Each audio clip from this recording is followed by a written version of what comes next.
Welcome to another episode of the IWillAim Podcast. Our topic for today is college without the chaos. How to get your student into their dream school without losing your mind and your money. For many families, the college journey is filled with anxiety, pressure, and financial fear.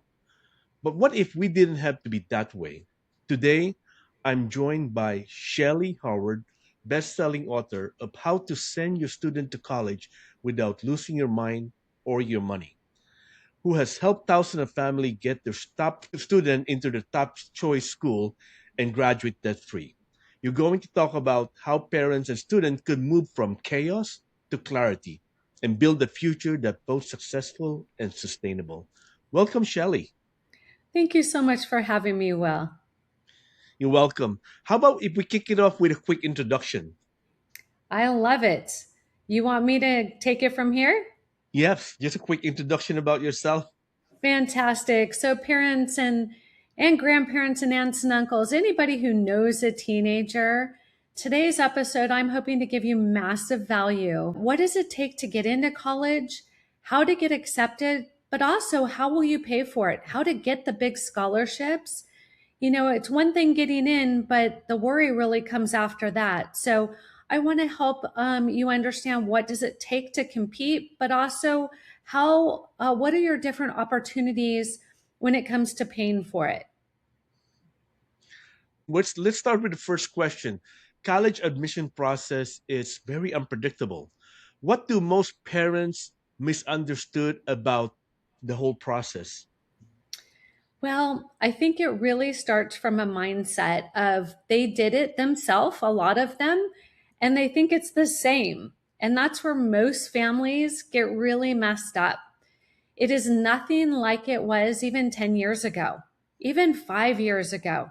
So it's really important to understand that if you want to do this yourself, you want to take the time to learn it properly, learn the latest and greatest. What it used to take to get into college was a great test score and a great GPA. That's the minimum now. And Mhm. so for families who are wanting to navigate this, what does it take? It takes, yes, your GPA, yes, your test score, and they should match. And then it takes your community service with passion, your extracurriculars, your leadership, your community service, your letters of recommendation, and your outstanding essay. I don't know about you parents, but that's not what I had to do. And it has changed significantly. And the stakes are higher. More students are applying to college and going to college than generations prior. And so it's important that you understand, yes, it is a little chaotic, but with a plan and a strategy, it's actually very clear. It's just learning the rules of the game.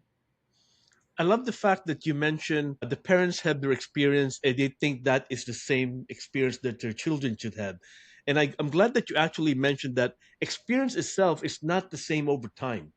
And a lot of us, probably a listener out there, needs to understand that because not because you have experience, you are the expert. You need to really translate that to what it is now. So let's deep dive a little bit about this topic. How do you help family help their kids find the best fit school for them? So first, we help the student figure out who they are. Hmm. And I take a pause there because parents, when's the last time you asked your child, who are you? And they answered with, I'm an athlete. I'm 4.5 GPA. I lead the basketball team. Like they don't just think of how they're going to brag and boast about themselves. No, because we've taught them to be humble. We taught them people don't like when you do that. But here's the problem. If they don't do that on their college applications, they're going to be skipped over because colleges don't know how amazing your child is like you and their grandparents do. And so it's really, really important to first start with the student. Many college admissions consulting companies say, what school do you want to go to? And then they try to focus that student Yep. into a school. That is not the proper way to do it if you want the student to be successful after college, right? We are very focused at College Ready about helping that child be a great adult and launch into being a great adult. College is a stepping stone, it's not the end game. So, how do you find that? You have to first find it in your child. So, who are they? What matters to them? And what is the proof that they have so colleges will know? Mm. That's so critical. If you just start with, I want to go to UC Santa Barbara, I ask why, the child says, have you seen the view? And I'm like, yes, I've seen the view, but I really want to know why you want to go there. Or MIT, I hear students tell me, well, I was really good at Legos. I think it'd be a great fit. The problem with that is the student needs to get clarity about who they are, what they want, their gifts and their talents to know what is a good major, what is a good college, how do I find the perfect fit. It has to start with the student themselves. And that's not an easy thing for a teenager. Well, thank you for highlighting the fact that they need to sort of highlight their accomplishment and who they are. And I think I agree with you. A lot of times we tell them to you have to be humble. You don't really brag about yourself. But then when you get to your college application, that's exactly what you need to do. I think an ounce of preparation going into the last years of high school probably helped them exercise that notion of what have I accomplished. And also, I think that what's interesting, you mentioned like the student would say, I want to go to that school. It's like finding a square hole and trying to fit yourself into the square hole when you Right. actually circle. And yeah, it might fit. But like you said, at the end of the day, I love the fact that you're preparing them for who they are going to be someday, Mhm. because college is a stepping stone. And I think a lot of people don't think of college as a stepping stone. It's like college is a destination.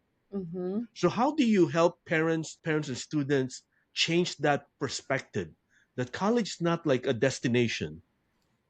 So it's really important that you bring that up. And it really is a mindset shift. A few generations ago, parents said you will go to college, and that's the end of the story. Well, the problem was is that generation picked the wrong school, picked the wrong major, graduated with debt, and didn't use their degree to get their job. This generation is going, well, I don't want to take on loans. I want to get in and out, and I want to do it really different.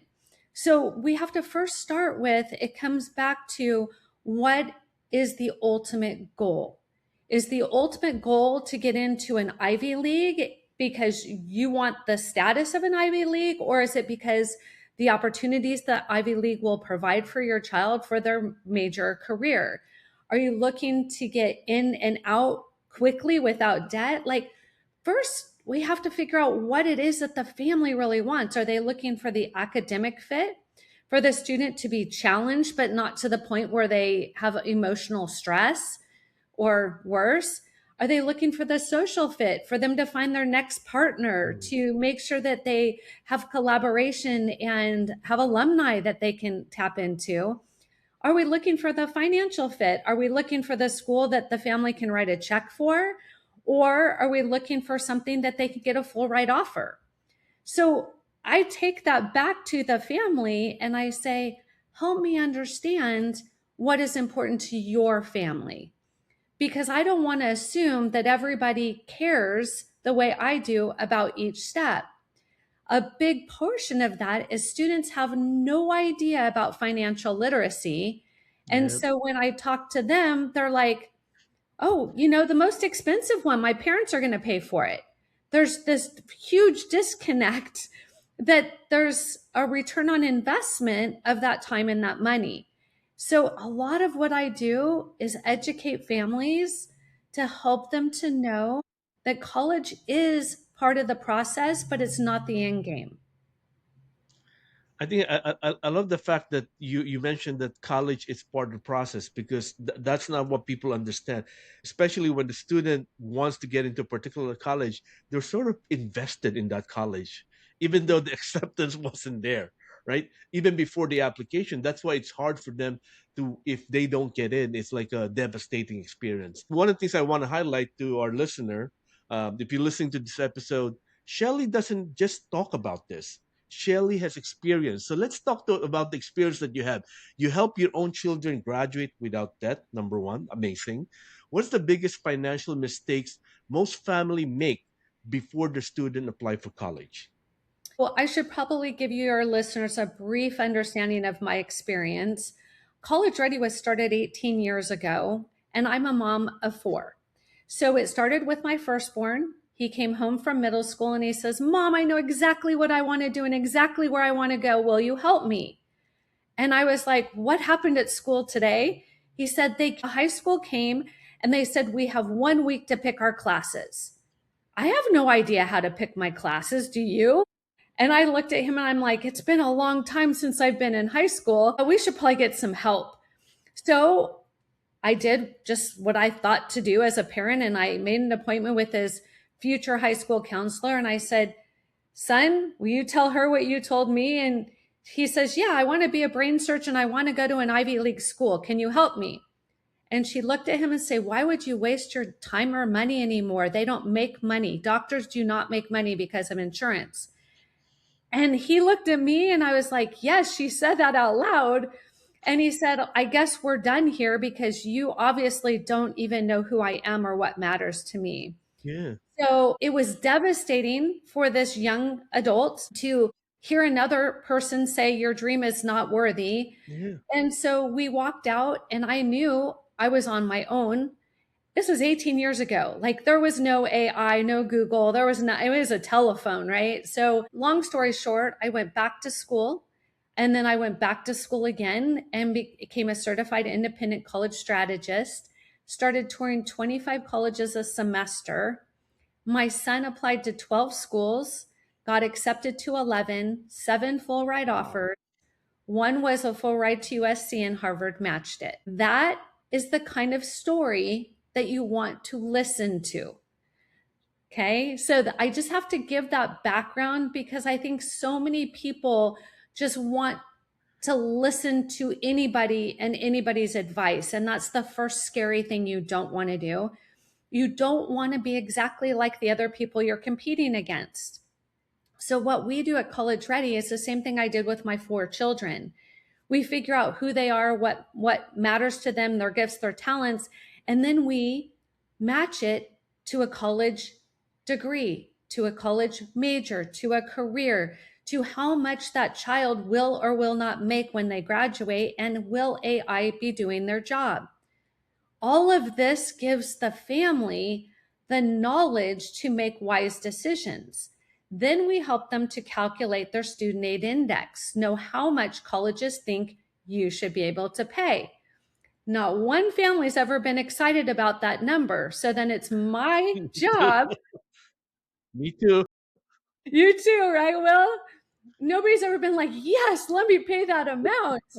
They're like, Shelly, there's no way I'm going to pay that amount. And then I help ease their and I run them through what the student aid index is, how to learn what the FAFSA looks at, what they don't, then how to lower your student aid index to increase your scholarships. Last year, 29 students earned over 10.3 million in scholarships with College Ready. Wow. And people say there's no money. We've earned in 18 years $80 million in scholarships. That's such a large number. People find it hard to believe. But here's the thing, students need to know what they want all the way through this process. If they don't, we need to get them there. And that is what we get to do as College Ready consultants. I think it's powerful. I always thought about this, that it's important who you listen to, because like you said, there's so many people who wants to talk to you about getting into college. There's so many companies who wants to talk to you about it. But then when you dig deep, there's not a story of them going through it. And for you, it's so powerful. You're like the expert because you did it. You went through the journey, and now you're getting a lot of students go get through the process and achieving their goal. And I think that's super powerful. So for my audience, Shelly's the person you want to reach out to after the conversation. When I post this episode, I will put her link to her website down below so you could actually reach out to her. So I think it's really understanding going forward is understanding who you need to listen to, because there's many people talking, there's many people who present themselves as expert, but yet there's no experience backing. But Shellee has the experience. So thank you, Shellee, for actually telling that story about your son. And also, it's so disheartening when that advisor told your son that no doctor doesn't earn money anymore. That's just like no one has the right to ruin your dream, right? Like it's just disheartening. Yeah, it definitely put me on a mission. And that's why I do these podcasts, is to let families know, don't listen to what's on social media, please. I can't even stand to be on there anymore because there's people who are making comments who have no business making comments. And that's why we need your voice to be out there. So anyone listening, reach out to Shellee. As people are parents who have kids in middle school, I think that's probably the earliest stage you could actually prepare them for the future. What are your advice to parents to help prepare their children to understand who they are and all this other stuff and what they want to accomplish? So it's important to remember that every student will mature differently, right? Yeah. If you have multiple children, they're not going to do it the same. So I can't put a number on it, but I'll let you Okay. know indicators. When you are at a science museum and your child is a zillion questions, intellectual curiosity, on and on and on, you're like, they're ready. If they're at an art museum and they have interest or they're curious, you know. If you have a child who is constantly, why this, why that, why, they're ready. So it's not an age, it's a maturity of their Okay. brain. As soon as they start to have intellectual curiosity is the time that you talk about their future. I remember my firstborn, we used to have these wonderful conversations. And I said, so what are you thinking for your future? And he's like, I've got it all figured out, Mom. This is maybe when he was like elementary school. I said, oh, please tell me. He says, when we go on that road and you throw money at that guy who's in the road, the toll person, The yeah, whole person. you just throw money. That's the guy I want to be. And I'm like, well, why is that? He goes, because he gets to sit there probably on his Game Boy and you're just throwing money at him. And I'm like, wow, this is an amazing time to have a really good conversation. And it was that moment that the light bulb went on for me that I needed to talk to him about financial literacy, about doing chores and actually working for payment. And really, when they hit that point, you start to talk about, I saw yesterday when you were with your friends how you're a natural leader. You didn't have to say anything. You didn't have to tell them they just, and you reinforce their gifts and their talents. They are not even noticing that that is something they're good at. And you start to build their confidence by the skills. That's in middle school. When they are asking, should I take some ceramics or should I take accelerated math? Well, the simple question I would ask is, do you want to have a good job or do you want to be an artist and do ceramics? Versus just saying, no, you can't do ceramics, the Mm. easy thing. Help them to start to make judgment calls and get the confidence, because when they're in eighth grade, they're going to have to pick classes. And you don't want them to pick the easiest classes and then become a senior and be like, Yeah. why didn't anybody tell me that I can't go to the college of my dreams because I don't have the right classes? I love your story, and I think the one thing we talk about are kids who are ready and inquisitive, and they know you kind of could start the conversation with them. How about the students that are not ready? When do you really have that conversation with them? Because they could probably get into high school and I don't know what to do. I just Yes. want to chill. When do you have that conversation? You still need to have a conversation with that kid. That was child number 4 for me. So, first child, definitely self motivated, driven. Second, super social, like had a zillion friends. Third, more quiet, wanted to be close to home. And fourth was like, I'm the baby. Why do I even have to leave the house? Like, life is good here, Don't mess with a good thing. And so we had to take a very different approach. We started having conversations when she would ask for things. Well, how did you earn that opportunity? Well, what do you mean, earn it? Like there was a total disconnect. We had always provided. Yeah. You want me to earn it now? And so we had to shift our parenting because a different child, the way she thought of things. And then we had to really look at what was motivating or not motivating her. And for her, she felt, we found out later, that she didn't want to leave us alone. She was the last person Oh she thought wow. that was going to keep us company, I guess. That was amazing though, for her to think about that. We could not figure out her why she was not motivated. And it really came from asking her, what do you see yourself doing? Well, I just want to stay here with you. Well, why do you want to stay here with us?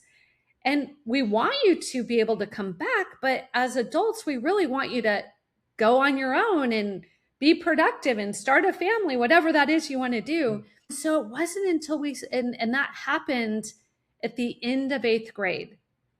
She was really our least mature child, and she just didn't really want to have those discussions. So we would have some family time and we played this game, and I think your listeners might like this. It's called the Millionaire Game. And so I sat her down and I said, there's two rules to our game. One, you cannot roll your eyes and tell me it's a stupid idea. And two, you need to play all in. She goes, all right, I like games. So I said, I'm going to give you $1 million cash. You have 24 hours to spend it, or you're going to give it all back to me. What would you do with it? She had no idea, not one idea. And that's when I knew it wasn't her, it was she just didn't know. And that just meant that I needed to start exposing her to community service, to Mm. leadership, to extracurriculars. I needed more exposure. She had always been the one who is at her siblings' basketball game or at her siblings' debate, right? Mm. She needed to have more of her own experience. So we really leaned into community service in many different ways, the elderly, the babies, the needy. That did it. When she was serving another human being, she wasn't self-conscious or thinking about herself. She figured out that she's an entrepreneur. She wants to start businesses. She had huge passion that Wow. was untapped by just leaning into serving other people. Wow, that's a powerful story, right? Because it becomes a thought that she's just too chill and didn't really want to think about something until you uncover it. It's like peeling the onion and get to the bottom and like, oh wow, you got a lot. You got a lot going on.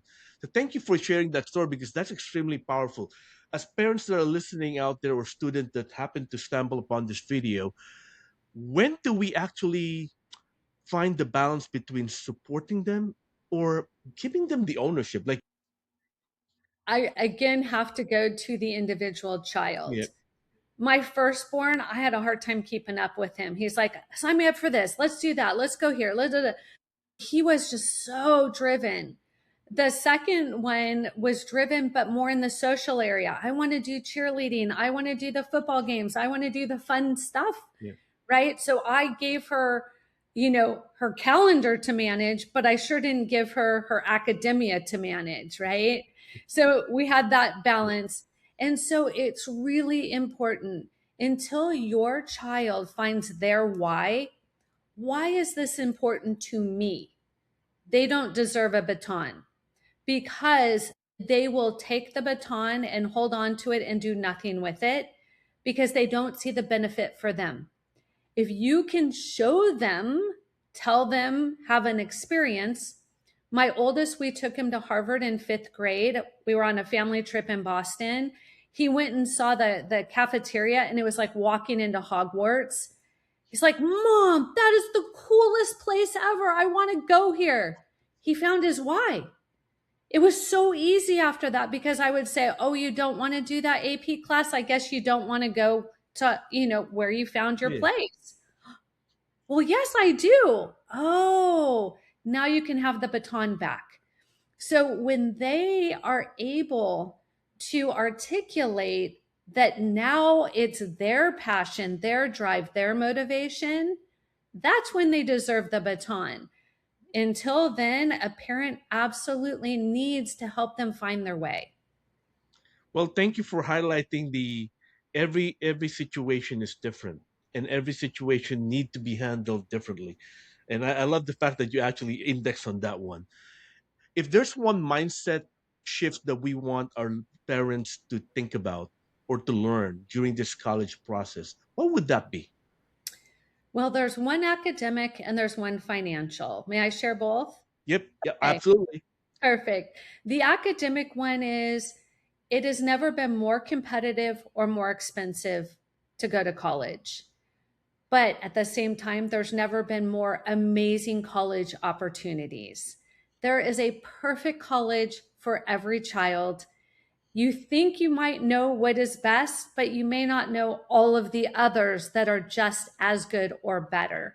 So just because you don't know something to be true doesn't mean that it's not true. So it's about wisdom in the process. The financial one is the number one mistakes families make is they assume they make too much money to get any kind of scholarship or aid. That is the number one misconception. I help families from need based to multi-millionaires, and I will tell you, all of them received money last year. So it's just understanding how to strategically position your child to earn the money versus the one who just has to show their financials, right? Do you want the opportunity or do you want to be poor? It Mhm. all comes down to choices, Yep. right? So please, parents, there's Harvard has $53 billion in endowment. They will put any child through college 100% if the child gets accepted. So now it comes down to, can they get accepted? Because Harvard's already said, I'll foot the bill. So it's same at every school. If your child is desired, they have what it takes, colleges will throw money at them. Wow. That's what it comes down to.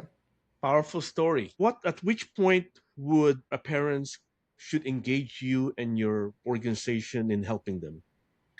So I believe the best thing to think about is this: your child cannot do this alone.